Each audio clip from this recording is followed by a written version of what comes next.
Alexander Volkanovski, one of the greatest UFC featherweights of all time, is set to defend his title against Ilia Topuria in just a couple weeks. Now, he's been doing some media and doing some interviews, and one interview really caught my eye. He did an interview with Islam Makhachev on his YouTube channel, I don't think it was with him, but I think it might have been with Izzy's brother, and he opened up about some of the struggles he was dealing with before UFC 294, that shocking loss he had to Islam Makhachev where he got head kicked, and he opened up about some of the struggles beforehand, some of the struggles after, and just a lot of his mental health going into the fight, because he did talk about it in the post-fight interview, but he did go into a deeper conversation about it, and this kind of raises a even more deeper conversation, right, about other fighters, about what they deal with, about the mental health, and why this happened. And at the end of the video, I also want to talk about what this could mean for UFC 298. Does Ilia Topuria now have an advantage with Alexander Volkanovski giving up a lot of this mental health stuff that he's been dealing with? We're gonna get into all that and more. But first, I want to remind you guys that the subscribe button, like, comment, and share. We're trying to hit 12K. We're almost there at the subscriber goal, so if you guys could just help me out, I very much appreciate it. But let's get into it. Alexander Volkanovski, like I said, he is going to defend his UFC featherweight title in Anaheim, California. Now, this is just a few weeks away, and Ilia Topuria is doing a whole bunch of promo, a whole bunch of interviews talking shit to Volkanovski, and it is very entertaining. But on the other hand, we haven't really heard much of Volkanovski, and that was until earlier today, where he did an interview with Israel Adesanya on his YouTube channel. I keep saying with Israel Adesanya, but I just mean to say it was on his YouTube channel. And he opened up about some of the struggles going to UFC 294. Now, if you guys don't know what happened last year, Alexander Volkanovski fought Islam Makhachev to a very razor-close decision, where it seemed like Alexander Volkanovski might have done enough to win, but Islam Makhachev overall got the decision. It was very close, could have gone either way. Then Volkanovski defended his title against Yair Rodriguez. Now, Volkanovski said he wanted to be active. If you guys recall, he had to get some sort of surgery right after that fight and wanted to fight in October against Islam again. But as he got the surgery, it came clear to the UFC that he probably was not going to be 100% going into the fight if he did fight Islam in Abu Dhabi, so they selected Charles Oliveira to fight Islam. Now, if you guys recall, 2 weeks or so before the fight, Charles Oliveira had a pullout due to a nasty cut over his eye, and this caused the UFC to not just call Dustin Poirier for a late replacement, which Dustin Poirier did accept, but they called Alexander Volkanovski. Now, it's still a mystery to me why they would choose Volkanovski out of these two. I get that that's the bigger fight, of course, and Dustin obviously was coming off of a loss to Gaethje, but if Poirier lost, I mean, look, Poirier then loses, he really has nothing to lose, but Volkanovski had so much to lose. But they overall went with Volkanovski because, yes, that is the bigger fight, and we all know what happened. Islam Makhachev landed a massive head kick KO in the first round against Alexander Volkanovski, a dominant performance from Islam, and a lot of people couldn't believe it. This really caused Islam to get a lot of hype, and Volkanovski, man, I mean, I feel like he's been really disrespected since then, and we're gonna get into that later in the video when I talk about people picking Topuria over Volkanovski. But as I was saying, Volkanovski did an interview earlier today talking about his struggles going into the fight and saying some of the habits that he would do before the fight. We're gonna get into it here. In previous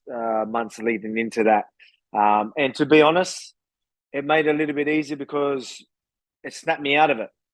You know what I mean? It snapped me out. Like I was drinking every day for like 3-4 weeks. Like honestly, like I don't even know if I've got that. Like that's unheard of for me. Like every day, like I've never ever done that. But I was just like, oh yeah, you know what I mean? I wasn't training too much. Obviously, surgery and just trying to help out in the house. I'm like, oh, I may as well have a couple of drinks, you know, they're going down good. And as you guys can see, Volkanovski, you know, he stays, look, he's usually a very disciplined guy, all right? He usually follows a schedule, sticks to it. But over that period of inactivity that he had before the Islam Makhachev fight, he said he was drinking every day for 3 to 4 times a week, something that was unusual for him because, like I said, yes, he is usually very disciplined. He's in shape most of the time. Now, why was he drinking so much? Like, what caused him to go into this spiral? Well, if you recall, he did say it was inactivity, that he was going crazy, being inactive for so long. And you might be like, well, maybe was he inactive for a year, like, you know, Tom Aspinall did with his ACL injury? Was he out for like 8 months or something crazy? Guys, by the point October hit, he had been inactive for 3 months, a little over 3 months. And I get it, you know, with no fight news coming, I get it could be a little bit depressing. But if you guys recall, the plan was for him to fight Topuria in January. So really, he would have had his next fight 6 months from his last. And I'm not saying this to pick on Volkanovski. I'm saying this to point out how much of a problem this is. And this is where we get into the dark truth of fighting. The dark truth of what a lot of these fighters go through. I really suggest you guys watch Tyson Fury's documentary on Netflix. It came out early last year, and Tyson Fury in the beginning is retired. If you guys recall, he retired after the Dillian White fight and came back for that Chisora fight. But the documentary shows some of him being retired after that Dillian White fight, and you can see that he is, you know, just grumpy. He's just having a lot of panic attacks and is really going through it. Even starts drinking again. And once he starts fighting, you can see that he is really happy again. He is motivated. He is done with all of, you know, the bad behavior he had been doing prior to that. Tyson Fury and Volkanovski aren't the only only ones dealing with this type of stuff. I'm sure that there's so many fighters that are inactive. You know, we've seen Conor McGregor, you know, show kind of snippets of this, you know, with drinking a lot during his off season. We've seen this time and time again from fighters, and it's because it's a brutal sport. This sport is so unpredictable, right? You know, that's why it is so impressive to see guys on impressive win streaks, because in a sport where you can get hit with kicks at any time, that there could be injuries at any time, that a punch could land, you know, you could slip and then enter into a submission. There's so many possibilities and accidents that might not even be your fault, that it is so impressive to keep on a win streak. The odds of winning a bunch of fights in a row is pretty crazy, let alone fighting the best guys in the world. Now, while it might be true that some fighters enter the sport, you know, to get a lot of money and to be rich and to make their lives overall better, a lot of the fighters stay in the sport because of that feeling of being the best in the world. We've seen similar stuff happen in TV shows, not even about fighting, right? If you look at Breaking Bad, the show's about a drug dealer in Walter White, right, who is just doing this for money early on, and as he does get enough money for his family, enough for his cancer treatment, we see that he keeps going. Why? Because of that thrill that he gets from doing it. And it's the same thing with fighters, and I'm not trying to compare fighting to drug dealing at all, but what I'm saying is, look, if Volkanovski at this stage is clearly in this for, you know, winning, for feeling like he's the best in the world, for staying the best in the world, for being treated like the featherweight king, and he does not want to give that up. That's why I talked about this in a video that came out a couple days ago about Tyson Fury. When Tyson Fury says boxing is addicting, boxing itself isn't addicting. Punching the pads itself isn't addicting, but what is addicting is dopamine hit when you hear that you have won a fight. And that's what can be dangerously addicting, because some fighters, that's how they value themselves. And the truth is, as well, of course it's hard to say, and of course if I lost a fight I would probably be devastated as well. The truth is that we probably shouldn't put so much value on ourselves based on a fight result, based on a sporting result, because at the end of the day there's so many different things that define people that it is so sad to see fighters like Volkanovski, a guy who's an incredibly nice guy, an incredibly nice family man, feels the need to, you know, just drink because he isn't fighting, because maybe he feels that's all he has, when in truth he has a lot. He has a lot of money, he has amazing legacy even if he loses his next fight. He has an amazing family, and luckily hasn't taken too much damage in his career. So I think there's a lot for Volkanovski to be thankful for, and I'm curious to see how this is going to affect his mindset going into his fight with Ilia Topuria, because Ilia Topuria is the opposite of Volkanovski right now. While Volkanovski is showing, you know, some of his mental, you know, quote-unquote weaknesses, and I don't want to say weaknesses because of course, you know, everybody goes through this type of stuff, but what I'm trying to say is clearly he's a little bit down mentally and a little bit sad, while Ilia Topuria is at a confidence high. I mean, the confidence from this guy, he is saying he's going to knock out Volkanovski in the first round. He is the opposite. He is ready. He is owning this opportunity. I would say the last time we've seen a title challenger really act like this was McGregor towards Aldo. I know some of you guys are going to hit me with a better example in the comments, but what I'm trying to say is that, you know, we've seen a champion, you know, be a little bit not as confident. Volk is coming off of that loss to Islam. He might not be the most confident, while Ilia Topuria is undefeated. And I feel like not just me, but everybody is getting some shades of Aldo versus McGregor here, and I think that's overall why people are choosing Topuria. I think some people forget this is real life, this is a real sport. Sometimes if it seems like there's an open narrative, people will predict the fights based on the narrative, and at the end of the day, you can't do that, because this is a real life sport. Anything could happen, and that's why I think I'm gonna go with Volkanovski. However, I will say, of course, Topuria is risky. We've seen Volkanovski get dropped by guys before, like Chad Mendes, so it's gonna be interesting. I'm gonna be doing a better prediction when we get closer to the fight, and I'm going to reveal my official prediction. I'm leaning towards Volkanovski, but honestly, I have no clue. I'm just excited for the pay-per-view. Now, if you guys want to see my video talking about Israel Adesanya versus Dricus Du Plessis for UFC 300, I suggest you guys click the video on the screen. Or if you guys want to hear me talk about Tyson Fury pulling out of his fight with Alexander Usyk and it being rescheduled and my thoughts on that whole situation, please click the other video on the screen. Thank you guys for watching. You guys are the best fan base in MMA, and I'll see you guys in the next one.